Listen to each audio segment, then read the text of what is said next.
Nagsistruggle ka rin ba sa low views and you want to learn SEO better? Katulad nyo rin ako na lagi nanonood ng mga affiliate tips from successful affiliates and mga co-affiliates ko. At marami din ako natutunan when it comes to SEO. Ang natutunan ko lang is yung key takeaway ko is that yung TikTok is nagiging search engine na.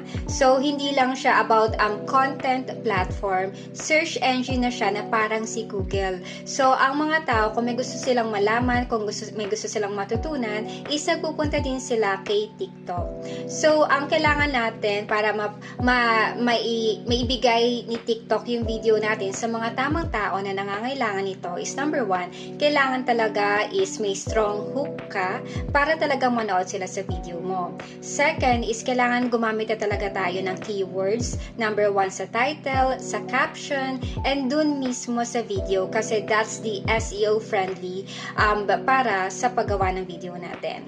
And then, kasi nung una kasi kung ano-anong title na lang yung ginagawa ko, minsan yung script ko, kung ano na lang yung gusto kong sabihin sa mga tao when it comes to the product that I'm promoting.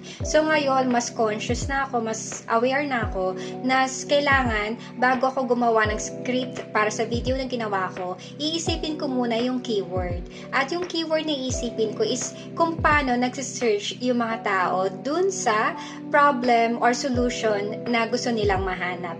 Like for example, ang niche ko is skincare. So, isa-search ko muna ano ba yung mga top search keywords na ginagamit ng mga tao. Like for example, currently, ang top search keywords ngayon is solution for acne, pagtanggal ng acne marks, how to have a better skin. So, yun yung mga keyword na pwede mong ilagay sa title mo, sa caption mo, even sa video mo.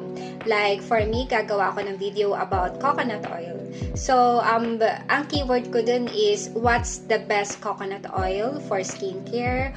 Or, what's the, how to use coconut oil in your skincare? So, yun yung mga keyword na pwede mong ilagay sa title, sa caption, and dun sa mid-video. So, napanood ko din dito sa mga co-affiliate ko na dapat yung keyword na yon sasabihin mo mid-video or dun mismo sa video kahit 3 beses lang. Kasi si TikTok kasi is ginagamit niya yung voice recognition for indexing para alam niya kung ano yung tungkol saan yung video mo, what is it about, para ibigay niya to, iharap niya to sa tamang tao na naghahanap ng ganong klaseng video or ganong klaseng solution to their problem.